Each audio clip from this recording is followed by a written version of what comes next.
ನಮಸ್ಕಾರ ಎಲ್ಲರಿಗೂ. ನಮ್ಮ ಮಂಗಳೂರಿನ ವೆರಿ ಫೇಮಸ್ ಕೋರಿ ರೊಟ್ಟಿಯ ಕೋಳಿ ಸಾರನ್ನ ಹೇಗ್ ಮಾಡೋದು ಅಂತ ನಾನು ಇವತ್ತಿನ ವಿಡಿಯೋದಲ್ಲಿ ತೋರಿಸ್ತೇನೆ. ಇವತ್ತಿನ ಕೋಳಿ ಸಾರನ್ನು ನಾನು ತೆಂಗಿನ ಹಾಲು ಹಾಕಿ ಮಾಡ್ತಾ ಇದ್ದೇನೆ. ಯೂಶುವಲ್ ಆಗಿ ನಾವು ಮಸಾಲೆ ಜೊತೆ ತೆಂಗಿನ ತುರಿಯನ್ನು ಕಡ್ದು ಮಾಡೋ ಕೋಳಿ ಸಾರಿಗಿಂತಲೂ ಈ ತರ ತೆಂಗಿನ ಹಾಲು ಹಾಕಿ ಮಾಡಿರೋ ಕೋಳಿ ಸಾರು ತುಂಬಾನೇ ರುಚಿಯಾಗಿರುತ್ತೆ. ಇದು ಬರೀ ಕೋರಿ ರೊಟ್ಟಿಗೆ ಮಾತ್ರ ಅಲ್ಲ, ಇಡ್ಲಿ ದೋಸೆಗೆ ಕೂಡ ಈ ಸಾರು ತುಂಬಾನೇ ಒಂದು ಒಳ್ಳೆ ಕಾಂಬಿನೇಷನ್. ವಿಡಿಯೋನ ಸ್ಕಿಪ್ ಮಾಡದೆ ಕಂಪ್ಲೀಟ್ ಆಗಿ ನೋಡಿ. ನಿಮ್ಗೂ ಕೂಡ ಕೋರಿ ರೊಟ್ಟಿ ಇಷ್ಟನಾ? ಕಮೆಂಟ್ ಮಾಡಿ. ಸರಿ, ಹಾಗಿದ್ರೆ ಇವತ್ತಿನ ವಿಡಿಯೋನ ಶುರು ಮಾಡೋಣ.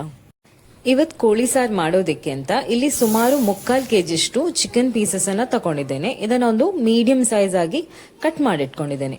ಮೊದಲು ಇದನ್ನ ನಾವು ಬೇಯೋದಕ್ಕೆ ಇಡಬೇಕು. ಇವಾಗ ಒಂದು ಮಣ್ಣಿನ ಪಾತ್ರೆ ಇಟ್ಕೊಂಡು ಅದಕ್ಕೆ 2-3 ಚಮಚದಷ್ಟು ತೆಂಗಿನ ಎಣ್ಣೆ ಹಾಕೊಳ್ತಾ ಇದ್ದೇನೆ. ನಾನು ಹೆಚ್ಚಾಗಿ ತೆಂಗಿನ ಎಣ್ಣೆನೆ ಅಡಿಗೆಗೆ ಯೂಸ್ ಮಾಡೋದು. ಇವಾಗ ಇದಕ್ಕೆ ಪರಿಮಳಕ್ಕೆ ಅಂತ ಒಂದು 2 ಚಮಚದಷ್ಟು ತುಪ್ಪ ಹಾಕೊಳ್ತಾ ಇದ್ದೇನೆ. ನಿಮ್ಗೆ ತುಪ್ಪ ಇಷ್ಟ ಇಲ್ಲ ಅಂದ್ರೆ ಹಾಕೊಳ್ದೆ ಕೂಡ ಇರಬಹುದು. ಎಣ್ಣೆ ಮತ್ತು ತುಪ್ಪ ಸರಿಯಾಗಿ ಕಾದ ಮೇಲೆ ಇದಕ್ಕೆ ನಾವಿಲ್ಲಿ ಸ್ವಲ್ಪ ಕರಿಬೇವು ಸೊಪ್ಪನ್ನ ಹಾಕೊಳ್ಳೋಣ. ನೆಕ್ಸ್ಟ್ ಒಂದು ಅರ್ಧ ಇಂಚಷ್ಟು ಶುಂಠಿ ತಗೊಂಡು ಅದನ್ನ ಈ ತರ ಸಣ್ಣ ಸಣ್ಣದಾಗಿ ಕಟ್ ಮಾಡ್ಕೊಂಡು ಕರಿಬೇವಿನ ಸೊಪ್ಪಿನ ಜೊತೆ ಹಾಕ್ಬೇಕು. ಇದ್ರ ಜೊತೆಗೆ ಒಂದು ಸಣ್ಣ ಈರುಳ್ಳಿ ಅಥವಾ ದೊಡ್ಡ ಈರುಳ್ಳಿ ಏನಾದ್ರೂ ಆಗಿದ್ರೆ ಅದರ ಅರ್ಧದಷ್ಟು ಈರುಳ್ಳಿನ ತಗೊಂಡು ಸಣ್ಣ ಸಣ್ಣದಾಗಿ ಕಟ್ ಮಾಡಿ ಇದ್ರ ಜೊತೆಗೆ ಹಾಕಿ ಇದನ್ನ ಚೆನ್ನಾಗಿ ಫ್ರೈ ಮಾಡಬೇಕು. ಈರುಳ್ಳಿ ಗೋಲ್ಡನ್ ಬ್ರೌನ್ ಆಗೋ ತನಕ ಇದನ್ನ ಫ್ರೈ ಮಾಡ್ತಾ ಇರಬೇಕು. ಈಗ ನಾನು ಕ್ಲೀನ್ ಮಾಡಿ ಇಟ್ಕೊಂಡಿದ್ನಲ್ಲ ಚಿಕನ್ ಪೀಸಸ್, ಅದೆಲ್ಲ ಹಾಕ್ತಾ ಇದ್ದೇನೆ. ಚಿಕನ್ ಬೇಯೋದಕ್ಕೆ ಇಡುವಾಗ್ಲೇ ಇದಕ್ಕೆ ರುಚಿಗೆ ಬೇಕಾದಷ್ಟು ಕಲ್ಲುಪ್ಪು ಮತ್ತೆ 1 ಚಮಚದಷ್ಟು ಅರಿಶಿನ ಹುಡಿಯನ್ನ ಹಾಕಿ ಬೇಯೋದಕ್ಕೆ ಇಡ್ತಾ ಇದ್ದೇನೆ. ನಿಮ್ಗೆ ಬೇಗ ಬೇಯಬೇಕು ಅಂತ ಇದ್ರೆ ಇದನ್ನ ಕುಕ್ಕರಲ್ಲಿ ಬೇಕಿದ್ರು ಬೇಯಿಸಬಹುದು. ನಾನು ಹೀಗೇನೆ ಇದಕ್ಕೆ ಮುಚ್ಚಳ ಮುಚ್ಚಿ ಬೇಯಿಸ್ತಾ ಇದ್ದೇನೆ. ಒಂದ್ಸಲ ಚಿಕನ್ ಪೀಸಸ್ ನ ಈ ತರ ಎಲ್ಲ ಚೆನ್ನಾಗಿ ಮಿಕ್ಸ್ ಮಾಡಿ ಇದಕ್ಕೆ ಬೇಯೋದಕ್ಕೆ ಇಡೋಣ. ನಾನ್ ಮೊದ್ಲೇ ಹೇಳ್ದ ಹಾಗೆ ಇವತ್ತು ತೆಂಗಿನ ಹಾಲು ಹಾಕಿ ಕೋಳಿ ಸಾರನ್ನ ಮಾಡ್ತಾ ಇದ್ದೇನೆ. ಅದಕ್ಕೋಸ್ಕರ ಒಂದು ಇಡೀ ತೆಂಗಿನಕಾಯಿನ ಈಗ ತುರಿದಿಟ್ಕೋಬೇಕು. ಈಗ ತುರಿದಿಟ್ಕೊಂಡಿರುವಂತಹ ತೆಂಗಿನ ತುರಿಯನ್ನ ಮಿಕ್ಸಿ ಜಾರ್ಗೆ ಹಾಕಿ ಸ್ವಲ್ಪ ಹೊತ್ತು ಇದನ್ನ ಕಡ್ದಿಟ್ಕೋಬೇಕು. ಅಂದ್ರೆ ತುಂಬಾ ನುಣ್ಣಗೆ ಕಡಿಬಾರ್ದು, ಸ್ವಲ್ಪ ಹೊತ್ತು ಇದನ್ನ ಕಡಿಬೇಕು. ಸೊ ಕಡಿಯುವಾಗ ಸ್ವಲ್ಪ ನೀರು ಕೂಡ ಸೇರಿಸ್ಕೊಳ್ಬೇಕು. ಈಗ ಈ ತರ ಕಡ್ದಿಟ್ಕೊಂಡಿರೋ ತೆಂಗಿನ ತುರಿಯಿಂದ ಹಾಲನ್ನ ಸಪರೇಟ್ ಮಾಡ್ಕೋಬೇಕು. ಈಗ ತೆಂಗಿನ ಹಾಲನ್ನ ಸಪರೇಟ್ ಮಾಡೋದಕ್ಕೆ ನಾನು ಒಂದು ಈ ತರ ಪಾತ್ರೆ ತಗೊಂಡು ಅದರ ಮೇಲೆ ಈ ತರದ ಒಂದು ಬಿಳಿ ಬಟ್ಟೆನ ತಗೊಳ್ತಾ ಇದ್ದೇನೆ. ಇದಕ್ಕೆ ಮಸ್ಲಿನ್ ಕ್ಲಾತ್ ಅಂತ ಕರೀತಾರೆ. ಸೊ ಇದು ತುಂಬಾ ತೆಳು ಇರುತ್ತೆ. ಇದರಲ್ಲಿ ಹಾಲನ್ನ ಸಪರೇಟ್ ಮಾಡೋದು ತುಂಬಾನೇ ಈಸಿ ಇರುತ್ತೆ. ಸೊ ಅದಕ್ಕೋಸ್ಕರ ಈ ಬಟ್ಟೆ ಮೇಲೆ ನಾನು ಕಡ್ದಿಟ್ಕೊಂಡಿರೋ ಎಲ್ಲ ತೆಂಗಿನ ತುರಿಯನ್ನ ಹಾಕಿ ಹಾಲನ್ನ ಹಿಂಡ್ಕೊಳ್ತಾ ಇದ್ದೇನೆ. ಯಾವಾಗ್ಲೂ ತೆಂಗಿನ ಹಾಲು ತೆಗ್ದೇ ಕೋಳಿ ಸಾರು ಮಾಡ್ಬೇಕಂತೇನು ಇಲ್ಲ. ಮಸಾಲೆ ಜೊತೆ ತೆಂಗಿನ ತುರಿನ ಕಡ್ದು ಕೂಡ ಕೋಳಿ ಸಾರನ್ನ ಮಾಡ್ಕೋಬಹುದು. ಆದ್ರೆ ನಾನು ಮೊದಲಿಗೆ ಹೇಳಿದ ಹಾಗೆ ಈ ತರ ತೆಂಗಿನ ಹಾಲು ತೆಗೆದು ಮಾಡೋ ಕೋಳಿ ಸಾರು ತುಂಬಾನೇ ರುಚಿಯಾಗಿರುತ್ತೆ. ನೀವೇನಾದ್ರೂ ಈ ತರ ಟ್ರೈ ಮಾಡಿಲ್ಲ ಅಂದ್ರೆ ಇವಾಗ್ಲೇ ಒಂದ್ಸತಿ ಟ್ರೈ ಮಾಡಿ ನೋಡಿ.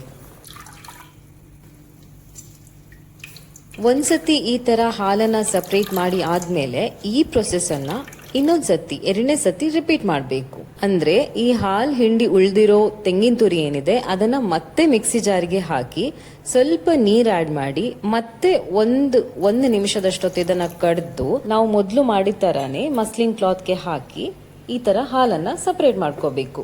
2ನೇ ಸತಿ ಹಾಲು ಹಿಂಡ್ಕೋಬೇಕಿದ್ರೆ ಇದನ್ನ ನಾನು ಬೇರೆನೇ ಪಾತ್ರೆಯಲ್ಲಿ ತೆಗೆದಿಟ್ಕೊಂಡಿರ್ತೇನೆ. ಯಾಕಂದ್ರೆ ಈ ಹಾಲನ್ನು ನನಗೆ ಬೇಕಿದ್ರೆ ಮಾತ್ರ ಪದಾರ್ಥಕ್ಕೆ ಆಡ್ ಮಾಡ್ತೇನೆ. ನೀವು ನೋಡಬಹುದು, ಇದು ನಾನು 2ನೇ ಸತಿ ಹಿಂಡ್ಕೊಂಡಿರೋ ಹಾಲು. ಇದು ಸ್ವಲ್ಪ ತೆಳ್ಳಗೆ ಇದೆ.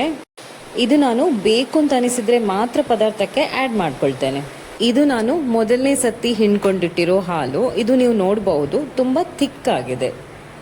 ಸರಿ, ಇವಾಗ ಕೋಳಿ ಸಾರು ಮಾಡೋದಕ್ಕೆ ಮಸಾಲೆಗೆ ಏನೆಲ್ಲ ಇಂಗ್ರೀಡಿಯೆಂಟ್ಸ್ ಬೇಕಾ ಅದನ್ನೆಲ್ಲ ನಾವಿಲ್ಲಿ ರೆಡಿ ಮಾಡಿಟ್ಕೊಳ್ಳೋಣ. ಸೊ ಒಂದು 3/4 kg ಚಿಕನ್ ಹಾಕಿ ಮಾಡೋ ಸಾರಿಗೆ ಏನೆಲ್ಲ ಬೇಕಾ ಅದೆಲ್ಲ ನಾನು ಮುಂಚೆನೇ ಇಲ್ಲಿ ರೆಡಿ ಮಾಡಿಟ್ಕೊಂಡಿದ್ದೀನಿ. ನಾನಿಲ್ಲಿ ಒಂದು 4-5 ಬ್ಯಾಡಗಿ ಚಿಲ್ಲಿನ ತಗೊಂಡಿದ್ದೀನಿ. ಇದನ್ನ ನಾನು ಮುಂಚೆನೆ ಸ್ವಲ್ಪ ಎಣ್ಣೆಯಲ್ಲಿ ಫ್ರೈ ಮಾಡಿಟ್ಕೊಂಡಿದ್ದೆ. ಆಮೇಲೆ ಸ್ವಲ್ಪ ಹುಣಸೆ ಹುಳಿ, ಇದಾದ್ಮೇಲೆ ಒಂದು 6-7 ಎಸಳು ಬೆಳ್ಳುಳ್ಳಿ, ಸ್ವಲ್ಪ ಒಂದು ಅರ್ಧ ಈರುಳ್ಳಿ, ಒಂದು 2 ಚಮಚದಷ್ಟು ಕೊತ್ತಂಬರಿ, ಇದನ್ನು ಕೂಡ ನಾನು ಡ್ರೈ ರೋಸ್ಟ್ ಮಾಡಿಟ್ಕೊಂಡಿದ್ದೆ, ಒಂದು 1/4 ಚಮಚದಷ್ಟು ಮೆಂತೆ, ಅರ್ಧ ಚಮಚದಷ್ಟು ಜೀರಿಗೆ, ಮತ್ತೆ ಸಣ್ಣ ಪೀಸ್ ಚಕ್ಕೆ, 3-4 ಲವಂಗ, 1/4 ಚಮಚದಷ್ಟು ಕಾಳುಮೆಣಸು, ಇಷ್ಟೆಲ್ಲವನ್ನು ಮಿಕ್ಸಿ ಜಾರ್ಗೆ ಹಾಕಿ ಕಡಿಲಿಕ್ಕೆ ನೀರು ಎಷ್ಟು ಬೇಕೋ ಅಷ್ಟು ನೀರನ್ನು ಹಾಕಿ ನುಣ್ಣಗೆ ಕಡ್ದಿಟ್ಕೊಳ್ತಾ ಇದ್ದೇನೆ. ಇಷ್ಟೊತ್ತಿಗೆ ನಾವು ಬೇಯಲಿಕ್ಕಿಟ್ಟಿದ್ವಲ್ಲ ಚಿಕನ್ ಪೀಸಸ್, ಅದು ಕೂಡ ಬೆಂದಾಗಿದೆ. ಇವಾಗ ನಾವು ಕಡ್ದಿಟ್ಕೊಂಡಿದ್ದಂತಹ ಮಸಾಲೆನ ಚಿಕನ್ ಪೀಸಸ್ಗೆ ಆ್ಯಡ್ ಮಾಡೋಣ. ಮಸಾಲೆ ಹಾಕಿ ಚಿಕನ್ ಪೀಸಸ್ನ ಚೆನ್ನಾಗಿ ಒಂದ್ಸತಿ ಮಿಕ್ಸ್ ಮಾಡಿ ಮತ್ತೆ ಇದನ್ನು ಕುದಿಲಿಕ್ಕಿಡಬೇಕು. ಸೊ ಈ ಮಸಾಲೆ ಎಲ್ಲ ಚೆನ್ನಾಗಿ ಕುದಿದಾದ್ಮೇಲೆ ನಾವು ಆವಾಗ ತೆಗೆದಿಟ್ಕೊಂಡಿದ್ದ ತೆಂಗಿನ ಹಾಲನ್ನು ಆ್ಯಡ್ ಮಾಡಬೇಕು. ತೆಂಗಿನ ಹಾಲು ಹಾಕಿ ಆದಮೇಲೆ ಮತ್ತೆ ಇದನ್ನು ಒಂದು 5ರಿಂದ 10 ನಿಮಿಷ ಮತ್ತೆ ಇದನ್ನು ಚೆನ್ನಾಗಿ ಕುದಿಲಿಕ್ಕೆ ಬಿಡಬೇಕು. ನಾನಿಲ್ಲಿ ಮೊದಲನೇ ಸತಿ ತೆಗೆದಿಟ್ಕೊಂಡಂತಹ ತೆಂಗಿನ ಹಾಲನ್ನು ಮಾತ್ರ ಸೇರಿಸ್ಕೊಂಡಿದ್ದೇನೆ. ಈ ತೆಂಗಿನಕಾಯಿ ಹಾಲು ಹಾಕಿರೋದ್ರಿಂದ ಪದಾರ್ಥ ಮತ್ತೆ ಸ್ವಲ್ಪ ಥಿಕ್ಕಾಗೋ ಚಾನ್ಸಸ್ ಇರುತ್ತೆ. ಸೊ ಆವಾಗ ನೀವು ಬೇಕಿದ್ರೆ ನೀವು 2ನೇ ಸತಿ ತೆಗೆದಿಟ್ಕೊಂಡಂತಹ ತೆಂಗಿನ ಹಾಲನ್ನು ಮತ್ತೆ ವಾಪಸ್ ಬೇಕಿದ್ರೆ ಸೇರಿಸ್ಕೋಬಹುದು. ಚಿಕನ್ ಸಾರೀಗ ಚೆನ್ನಾಗಿ ಕುದಿತಾ ಇದೆ. ಎಸ್, ಇವತ್ತಿನ ನಮ್ಮ ಕೋರಿ ರೊಟ್ಟಿಗೆ ಬೇಕಾದ ಕೋಳಿ ಸಾರು ರೆಡಿ ಆಗಿದೆ.